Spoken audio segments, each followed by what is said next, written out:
All right, so this is going to be a next section after the lacto-fermented cabbage. I still have a bunch of cabbage left over that I would like to do something with. I do not only want cabbage, but I would like to have a mixed vegetable lacto-ferment that has cabbage in it. And so with my fennel seeds, I do have fennel. I'm going to cut this up. I have a white onion, and then I have some garlic, and I'm just gonna throw some things together and see what it is that I like. And I'm gonna let my inspiration take me wherever I go. And I'm just gonna start cutting vegetables and see where the wind takes me. All right, so I know that I do love fennel, so I am going to probably use this entire thing in my ferment. And I'm just gonna cut off these I call them tired edges, but I'm going to cut off the edges and I'm going to cut off the root base. And oh, that smells so good. And I'm going to cut off all these little blemishes. These are no good, but the entire thing is just fine. And we are going to go from there. And I think I might even want to make a pickle. So we will, like I said, see where the wind takes us with this whole thing. But yes, I do think I'm going to end up using this whole thing of fennel. All right, so to make sure that there is some consistency in my final product, I'm just going to do a similar chop to what I did in my with my cabbage. And my cabbage has this type of look to it. And so I think, and it's funny because the cabbage kind of has the same look as the fennel. So as we mix this together, it will probably all look like one thing, but you're going to get a nice, beautiful mix of flavors in there. And I am going to add, this in, for example, because it adds color, it adds flavor, it's part of the plant. And that's why we're here. We're trying to make a ferment that has the entirety of the plant in it. And we even did add fennel seed to our ferment already. And so this thing is going to be very, very strong in the fennel, cabbage, and then of course dill flavor because we've already added dill in there. All right, so we got our fennel and our cabbage in here, and now we're just going to mix the whole thing together to see what it looks like. And I'm hesitating. I might ferment some. I might pickle some of this. And like I said, we're going to see where the wind takes me. I am going to add some garlic, and I do think I'm not going to add an entire onion because I don't want this to be too oniony, but I do want to add some complexity of flavor. All right, so I'm very well aware that for some of you, this section that I'm doing right now, it may seem a little bit monotonous, like, oh my goodness, Matthew, of course I know how to cut an onion. Oh, I'm super not cutting this onion as a quote unquote chef would.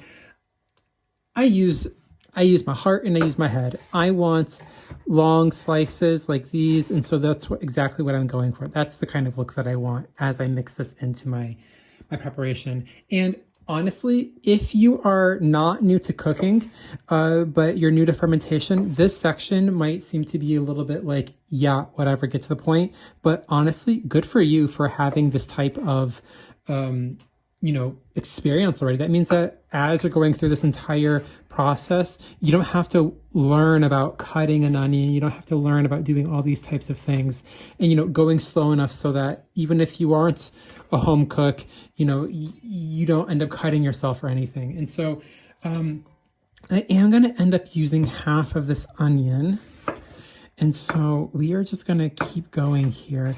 And then we're going to add in a few things of garlic, and we're going to end up with, and this always happens, and you know what? Whatever.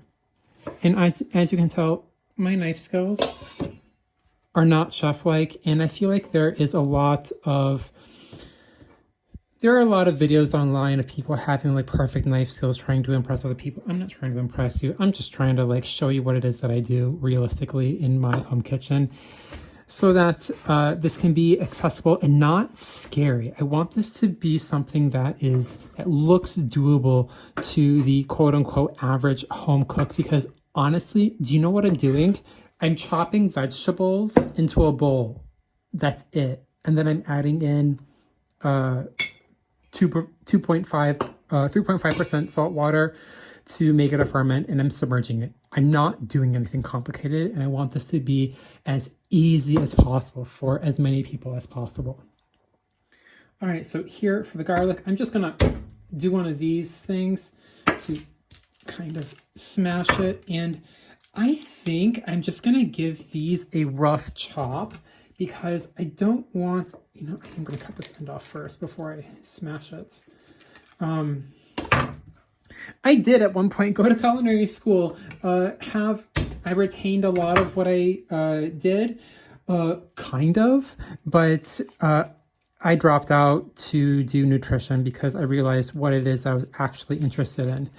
And so I am probably going to not make this so thin because I love garlic and I love having garlicky little bites. And so, I'm just going to give this a rough chop and then it's going to go in. And then every so often I'm going to have a garlicky bite.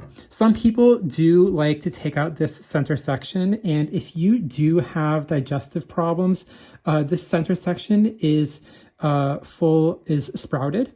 And so this would be the section that you would take out. I don't have any digestive issues. It can make those with SIBO flare, but whatever, not for me, not concerning for me. And so I am just going to do one of these. And that way I'm going to get some beautiful garlic. And you know what? Because let's be crazy, let's cut in different directions.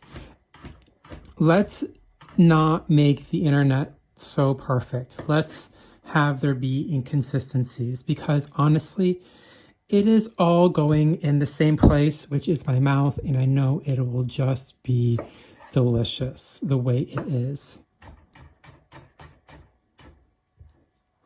And so we're gonna keep going that way. I do like it. I do like cutting that way, to be honest, a little bit more. All right, so we've got cabbage from our previous sauerkraut video. We have an entire fennel bulb in here. We have half an onion in here, and we have 2 cloves of garlic in here. And you know what? This looks really good. I think I'm going to maybe even take some of this and I'm going to pickle it. This is looking really good to me, like a pickle that I would want to have, but I'm also going to do some fermenting of it. Oh, this is a large piece of fennel. All right, so let's do a fermentation first.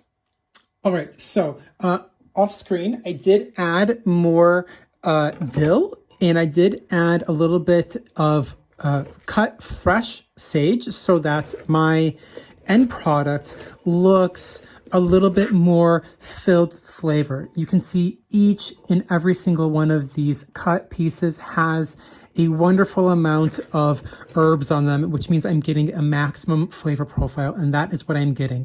I do not want to serve something and have, and then be there when I'm eating it thinking this needs salt, this needs this needs that. I want to serve an end product that has enough flavor. And growing up in the Midwest, we use salt because there weren't enough herbs and spices. And learning how to use enough herbs and spices honestly has transformed my cooking. And so next, I'm going to present to you the types of fermentation vessels that we're going to use.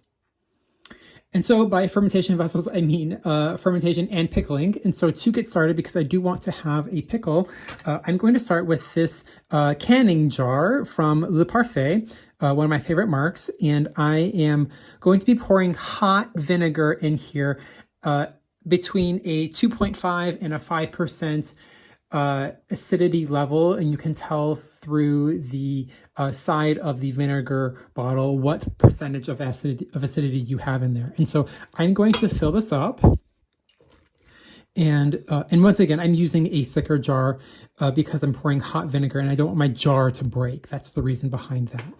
And this is not a shelf-stable pickle. This is a refrigerator pickle is what we would refer to it as, because once I open it, it will not keep. And I could not put this onto, like the counter, because I don't, technically it would be a little bit, if I did have a certain acidity percentage, it would be acidic enough for it to keep on the shelf, but that's not what I'm interested in. And I want to have this, rather quickly. So I will be using this as a refrigerator pickle. So next, there are a ton of fermentation vessels out there, and I did want to present one. This is a wonderful beginner's fermentation vessel from my partner.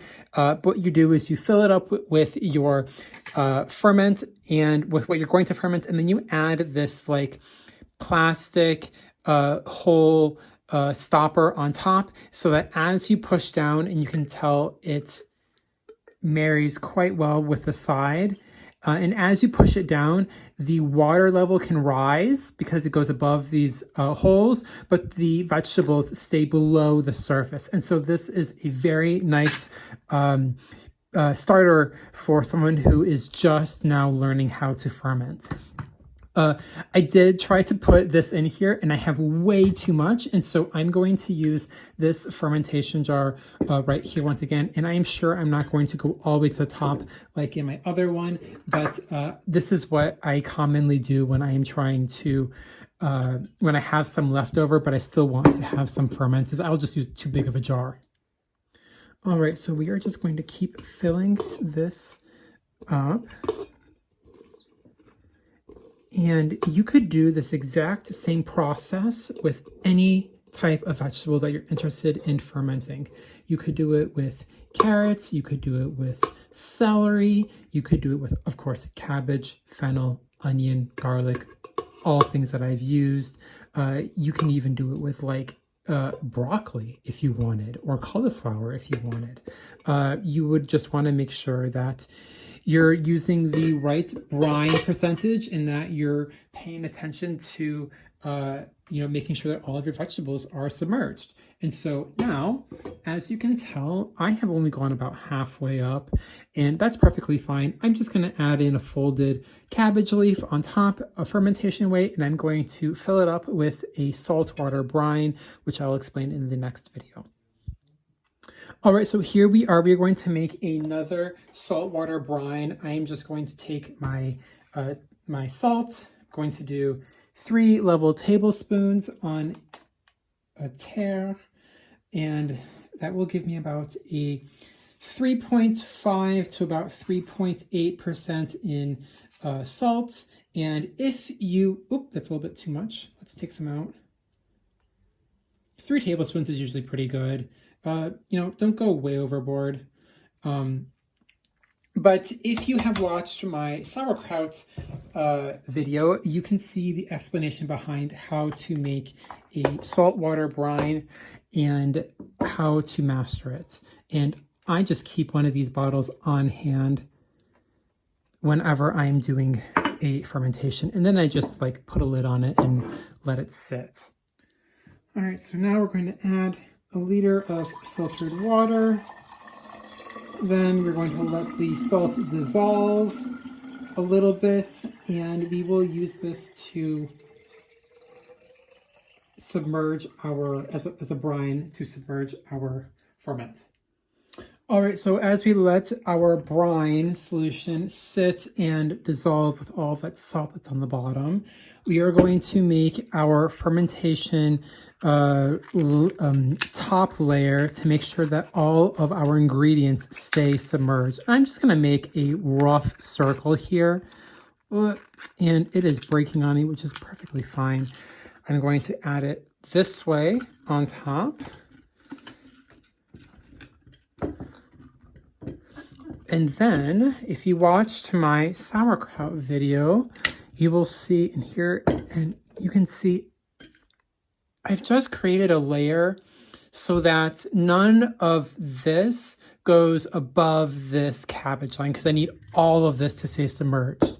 And so if you watch my sauerkraut video, you will see that I usually use rocks as a fermentation weight. Oop, I'm not sure where that came from. I'm going to wash this real quick and then we are going to put it on top. All right, so we have our washed rock. Now I'm just putting it on top, and this will keep my everything submerged while I add my brine on top, but I'm going to wait for this to dissolve. So in the meantime, we are going to create our vinegar solution for our quick pickle.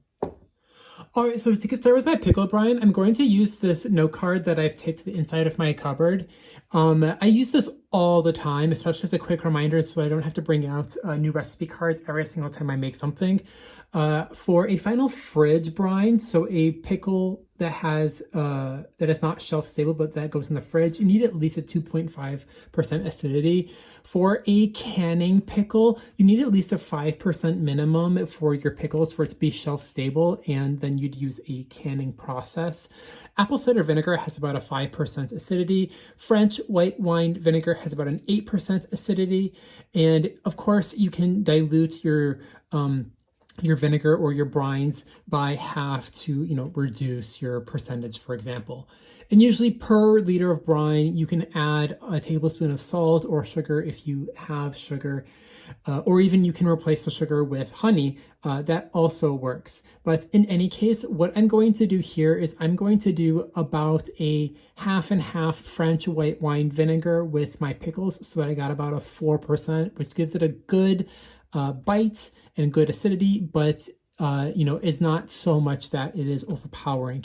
Here in France, I will tell you that they do use pure vinegar in their pickles to give their cornichons, to give their pickles a really acidic tang. The pickles here are quite acid and they are fantastic. So little tidbit that is fun to know. And, of course, here are my yogurt reminders. You can catch this same note card in my yogurt video. And I even have my gram baking equivalency here, which is on my website. And it is just basically my, AP flour, what is, 1 cup in grams. And this is I use this all the time. You can find this on my website. So just a little side note. All right, so welcome to my cute little French kitchen. Here I'm going to heat up my vinegar. And so here I actually was able to find 6% acidity in vinegar, white vinegar. And so what I did is I filled up my measuring 3/4 of the way up, and then I added 1/4 of water. So that would give me about a 4.5% acidity, which is what I am aiming for with my pickle. And so now I'm just gonna let this get hot. I will add in a tablespoon of, I will add in half a tablespoon of salt, and maybe I'll add in some honey, and then I will pour this hot as is directly over my pickles, and then I will let that go to room temperature, and then I will refrigerate it, and then I will have it the next day. All right, so as you can see from the steam coming up, this is my hot vinegar solution, and I'm just going to pour this directly over my pickling vegetables, which is my cabbage, fennel, onion, and garlic mixture. And I'm just going to fill it a little bit too much. And then I am going to put a canning lid on it. And I'm just going to screw the top on. And I am going to let this cool down to room temperature. The heat from my hot vinegar is going to infuse with the herbs, and it's going to gently heat everything. And it's going to give me an infused vinegar solution, which is going to add flavor, and it's going to make my pickles really, really good. So I'm going to let this come down to room temperature, and then we're going to put it in the fridge overnight. And then next day I can have this as is. And when I go to open it, it should gently pop when I go to open it. And I will let you watch as I open this the next day. So in the meantime, we have our salt water solution that has been sitting. All of the salt, or a large majority of it, has dissolved, and this has been a long enough time. We can now go and submerge our cabbage, onion, fennel, garlic solution. And I'm going to fill this up all the way past the rock, and then I will let this sit out on the counter for a few days, for maybe even 2 weeks, just to see how it is going fermentation-wise. And so as always, I'm just going to gently put this on top so that it can ferment easily without having to have it be under pressure. If I were to add this and I were to clip it down, I would have to burp this, and I'm not necessarily interested in burping it. So I am going to do something like this, and my when it's fermenting, gas will build up, and then when there's enough gas build up, it's heavy, but it's not so heavy. It'll eventually do one of these all by itself, and it will release that pressure. So this is how I do my fermentation projects. You are absolutely allowed to seal it, and then when you do go and burp it, like this, if you were to burp it, you can pull on this tab, or you can release it this way. You will have a ton of bubbles come up from the side, and it is honestly quite fun to look at, but I'm lazy and I don't want to burp. I don't want to pay attention to this thing. I want it to ferment on its own, and I don't want to babysit it that much. So I'm just going to leave it on top this way, just so that it ferments all on its own. All right, hello everyone, welcome back. This is going to be day number 2 after we made our mixed vegetable pickles and our mixed vegetable lacto-ferment. If you are interested, this mixed vegetable ferment is just the extra sauerkraut, the extra chopped cabbage that I had. I didn't know what to do with. I filled up this entire sauerkraut, and with the leftover, I just made another one, and I added in an entire fennel. I added in dill. I added in onion and garlic. And so this is what a mixed vegetable ferment looks like. This is the original one. If you want to learn more about sauerkraut, I do have a video on that, but this video is going to be on the mixed veggie preparations and what you can do with them. So let's get started. Hang on. Let's look at our ferment first. Here we go. So as you can tell, hang on. My solution is getting cloudy already, which is the perfect sign that lacto-fermentation is taking place. And I just removed this lid, and it's free floating. But as I remove the lid, I can smell the sulfurous onion and garlic, and I am getting a nose. It smells fantastic. I'm so looking forward to this being done. Let's push down on the rock to see if we get any fermentation bubbles coming up. So let's go. All right, we got a little bit. It's only day 2. This is to be expected. You can't really expect for there to be a lot going on with only 2 days, but I will do more of a deeper look at this as time goes on. That being said, I am going to look at our pickle now. Let's see what the pickle is doing. And so this was in about a 4.5% acidity, and these two mixes are the exact same thing. This one has a saltwater brine. This one has a white wine vinegar in it. That's the only difference. And so here, let's look at this. And this is a canning jar. Hear that pop? That's because when I did this, I poured, and it's got a little bit submerged. So it's got a little bit on top of the surface. What you heard there is because when I poured my hot vinegar over my vegetables, I put this on top immediately, and it created a vacuum seal. Now, one thing that I did not necessarily take into consideration, which is perfectly fine, is that my vegetables are going to expand. And so as I am putting enough vinegar in, I really should have paid more attention to adding, maybe this much space more of vinegar on top. But because these are refrigerator and it's been in the fridge for, 2 days, it's perfectly fine. This top layer, guys, I'm gonna eat this. This smells super good. And so let's dig around and look at this real quick. Hang on. And so obviously we're not going to get any bubbles or anything from this, but this is just going to be an acidic, and this, I know this looks like a pickle, but this is just one of the ends of my fennel. This is part of the stem. And so here we've got some onion, some cabbage, some fennel, some dill that's free floating around. And let's grab a bite and let's see what this looks like. So hang on, I'm going to do this off camera.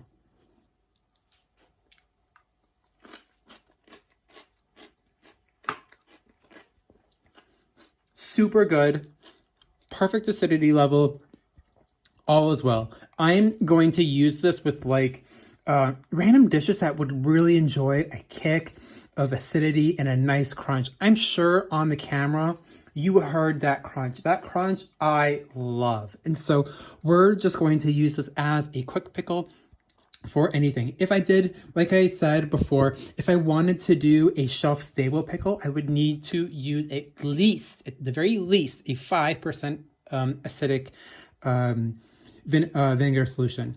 And I would need to use a fresh, sterilized can, but I'm not doing that. This is going in the fridge. It's going to go back in the fridge. This will keep for a really long time because, one, it's really acidic, and two, I have made a really good pickle. So thank you so much for watching, and let's we will continue looking at this ferment a little bit later, but that has been a quick presentation on a mixed vegetable ferment and pickle. Thank you so much for watching. Once again, my name is Matthew Cress, and I will see you in the next video. Bye.